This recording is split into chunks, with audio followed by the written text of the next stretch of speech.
जिलाधिकारी महोदय है, सीडीओ सर है, एडीएम सर है, जनपद स्तरीय समस्त अधिकारी यहाँ पर उपस्थित है।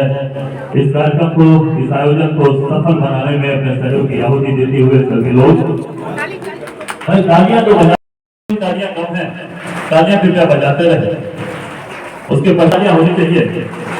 और सीट अभिनंदन बनता है।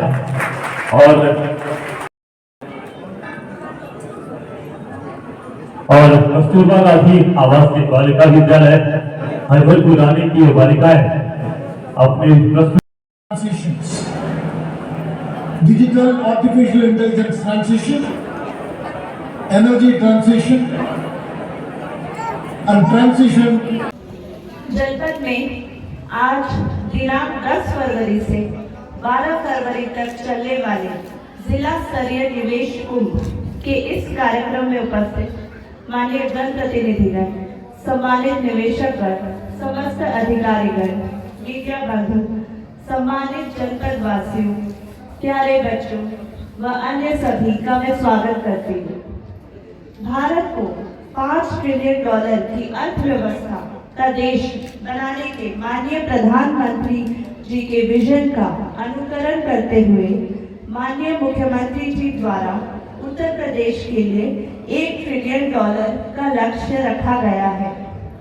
इसी क्रम में उत्तर प्रदेश सरकार 10 से 12 फरवरी 2023 को लखनऊ में एक ग्लोबल इन्वेस्टर्स समिट का आयोजन कर रही है, ताकि राज्य में उपलब्ध असीम व्यावसायिक अवसरों से देश और दुनिया लाभान्वित हो सके। आज इसका उद्घाटन माननीय प्रधानमंत्री जी द्वारा लखनऊ में किया जा रहा है। ये समिट माननीय मुख्यमंत्री जी की दूरगामी सोच का परिणाम है। ये समिट वैश्विक औद्योगिक जगत को आर्थिक विकास में सहयोग करने के लिए एक एकीकृत मंच प्रदान करने में उपयोगी सिद्ध होगी। इस इन्वेस्टर समिट में विश्व स्तर के नीति निर्धारकों, विचार मंच एवं प्रबुद्ध जनों द्वारा प्रतिभाग किया गया है तथा सामूहिक रूप से व्यावसायिक संभावनाओं एवं सहभागिता के अवसरों पर मंथन किया गया। आज इस मंच से आप सभी को ये बताते हुए अपार प्रसन्नता हो रही है कि जनपद को निवेश आकर्षण के जो लक्ष्य शासन द्वारा दिए गए थे, आप लोगों के सहयोग से जिला प्रशासन द्वारा उस लक्ष्य को बहुत पीछे छोड़ते हुए अब तक कुल 2,340 करोड़ का निवेश प्रस्ताव प्राप्त कर लिया गया है।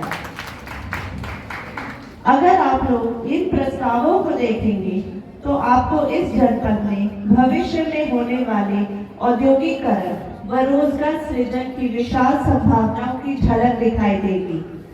आप सभी को पता होगा कि जनपद भारत सरकार के महत्वाकांक्षी जनपदों की श्रेणी में आता है।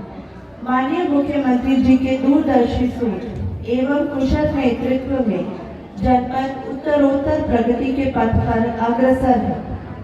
चाहे वो पर्यटन का क्षेत्र हो, शिक्षा, स्वास्थ्य, कृषि, उद्योग, सड़क आदि विभिन्न क्षेत्रों में जनपद विकास के रास्ते पर तेजी से आगे बढ़ रहा है। पर्यटन के क्षेत्र में टंडवा महल स्थित सीताद्वार झील की सफाई कराई गई है। यहाँ बोटिंग की सुविधा उपलब्ध कराई गई और अनेक विकास कार्य यहाँ होने वाले हैं, जिससे आने वाले समय में सीताद्वार पर्यटन के लिए एक नए क्षेत्र के रूप में स्थापित होगा। यदि बात पर्यटन क्षेत्र की जाए तो जनपद में पर्यटन की अपार संभावनाएं हैं। माननीय मुख्यमंत्री जी की प्रेरणा से दिन प्रतिदिन पर्यटन क्षेत्र में विकास होता जा रहा है। श्रावस्ती स्थित सहेट महेट, विभूतिनाथ मंदिर, सोनपत्री इत्यादि यहाँ के दर्शनीय स्थल हैं। किसी भी क्षेत्र या जनपद के विकास में परिवहन सेवाओं की भूमिका बहुत ही महत्वपूर्ण होती है। बहुत जल्दी श्रावस्ती में एयरपोर्ट का निर्माण कार्य पूर्ण होने वाला है, जिसके बाद आप हवाई यात्रा का अनुभव प्राप्त कर सकेंगे। इससे विकास और व्यापार के नए द्वार खुलेंगे। रेलवे के मानचित्र पर भी श्रावस्ती शीघ्र ही प्रदर्शित होगा। रेलवे द्वारा भूमि के सर्वे की कार्यवाही प्रारंभ कर दी गई है। शीघ्र ही जनपद रेल सुविधा से युक्त होगा। इसके साथ ही विगत कुछ वर्षों में जनपद में सरकारी बसों के संचालन में बढ़ोतरी हुई है। आज जनपद के अंदर ही नहीं बल्कि जनपद मुख्यालय से विभिन्न दूरस्थ स्थानों जैसे भिंडरा से दिल्ली, भिंडरा से लखीमपुर, सीतापुर, लखनऊ, कानपुर, गोंडा, प्रयागराज इत्यादि जनपदों के लिए बसों का नियमित संचालन हो रहा है। इससे हमारे व्यापारी भाइयों को अपने व्यापार के संचालन में सुगमता हो रही है। जनपद को परिवहन के दृष्टिकोण से सबल बनाने का प्रयास लगातार जारी है। जनपद मुख्यालय भिंडरा 4 लेन मार्ग से जुड़ा है, जिसकी लंबाई 32 किलोमीटर है। ये राज्यमार्ग श्रेणी का मार्ग है। इसके अतिरिक्त जनपद के अंतर्गत राज्य मार्ग 107.6 किलोमीटर, प्रमुख जिला मार्ग 30.85 किलोमीटर, अन्य जिला मार्ग 257.68 किलोमीटर तथा ग्रामीण मार्ग 1334.36 किलोमीटर है। राष्ट्रीय राजमार्ग संख्या 730 पीलीभीत बहराइच बस्ती मार्ग भी जनपद से गुजरता है, जिसकी इस जनपद में कुल लंबाई 40 किलोमीटर पड़ती है। जनपद में पड़ने वाले इस राष्ट्रीय राजमार्ग के लिए वर्तमान में भूमि के अधिग्रहण की कार्यवाही तीव्र गति से गतिमान है। इसके निर्माण के उपरांत विकास के नए रास्ते खुलेंगे। व्यापारी वर्ग अपने व्यापार का विस्तार अन्य जनपदों में तीव्र गति से कर सकेंगे। जनपद के इकोना क्षेत्र में नथापुरवा में मिनी औद्योगिक स्थान का निर्माण 1997 में हुआ। ये 2.68 एकड़ में फैला हुआ है, जिसमें 46 भूखंड विकसित किए गए। ये सभी भूखंड 19 लोगों को आवंटित किए गए हैं। यहाँ नाली व सड़क का निर्माण विगत वर्ष पूर्ण हो चुका है।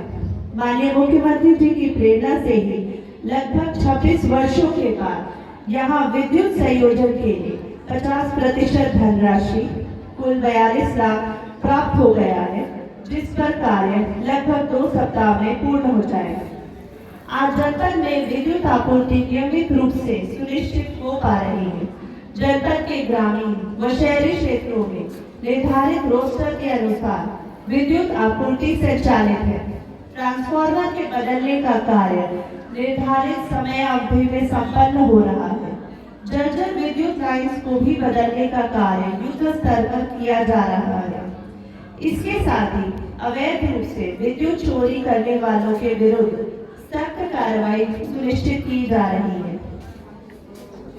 जनपद में शैक्षिक गुणवत्ता बढ़ाने के लिए विभिन्न प्रकार के प्रयास जारी हैं। आपको ये बताते हुए हर्ष हो रहा है कि जनपद में केंद्रीय विद्यालय का निर्माण कार्य लगभग पूर्ण हो चुका है। शीघ्र ही आगामी सत्र से यहाँ केंद्रीय विद्यालय का नया भवन संचालित हो जाएगा। प्राथमिक शिक्षा के क्षेत्र में सुधार के लिए जनपद के परिषदीय विद्यालयों को शासन की महत्वाकांक्षी योजना ऑपरेशन कायाकल्प से संतृप्त किया जा रहा है। कई परिषदीय विद्यालयों में स्मार्ट क्लास संचालित है। बच्चों को अच्छे वातावरण में शिक्षा प्रदान करने के उद्देश्य से परिषदीय विद्यालयों में गुणवत्ता युक्त फर्नीचर उपलब्ध कराए गए हैं। यही कारण है कि जनपद के प्राथमिक विद्यालय आज प्राइवेट विद्यालयों के ही समकक्ष है। प्रतियोगी परीक्षाओं की तैयारी कर रहे छात्रों के लिए जनपद मुख्यालय पर नवीनतम तकनीकी सुविधाओं के साथ राजकीय लाइब्रेरी संचालित है। स्वास्थ्य के क्षेत्र में भी विभिन्न प्रकार के कार्य किए जा रहे हैं। आने वाले कुछ समय में आप सभी को स्वास्थ्य सुविधाओं के लिए अन्य जनपदों में जाने की आवश्यकता नहीं होगी। आज जनपद की 9 स्वास्थ्य इकाइयों में हेल्थ ATM स्थापित है। ये एक मशीन है जिससे आप लगभग 23 प्रकार की जांचें कुछ ही समय में करा सकेंगे। मेडिकल कॉलेज के लिए भी भूमि का चिन्हांकन हो चुका है। आने वाले कुछ समय में ही जनपद में मेडिकल कॉलेज स्थापित होगा। इसके बाद आपको जनपद में ही उच्च स्तर की स्वास्थ्य सुविधाएं प्राप्त हो सकेंगी। हमारे किसान भाइयों की सुविधा के लिए जनपद मुख्यालय पर मंडी स्थल संचालित हो गई है। इससे जनपद के किसान भाइयों को अपने उत्पाद के विपणन के लिए अन्य जनपदों में जाने की आवश्यकता नहीं होगी। आज माननीय मुख्यमंत्री जी के नेतृत्व में प्रदेश उन्नति के रास्ते पर तीव्र गति से आगे बढ़ रहा है। आज विश्व समुदाय यह मानने पर विवश है कि हमारा प्रदेश अब पहले जैसा नहीं रहा। ये विकास के हर मानकों में तरक्की के नए आयाम स्थापित कर रहा है। माननीय मुख्यमंत्री जी के नेतृत्व में हम जनपद के सर्वांगीण विकास के लिए कृत संकल्प हैं। जिला प्रशासन द्वारा सरकार की मंशानुरूप जनपद में विकास कार्यों को तीव्र गति प्रदान की जा रही है। अंत में इस मंच से मैं सभी सम्मानित निवेशकों को विश्वास दिलाती हूँ कि उनकी किसी भी समस्या के समाधान के लिए जनपद हमेशा तत्पर रहेगा। जिला प्रशासन से उन्हें पूर्ण सहयोग प्रदान किया जाएगा। हम आपके सहयोगी की भूमिका में हमेशा आपके पूरे होते सपनों के साथ खड़े मिलेंगे।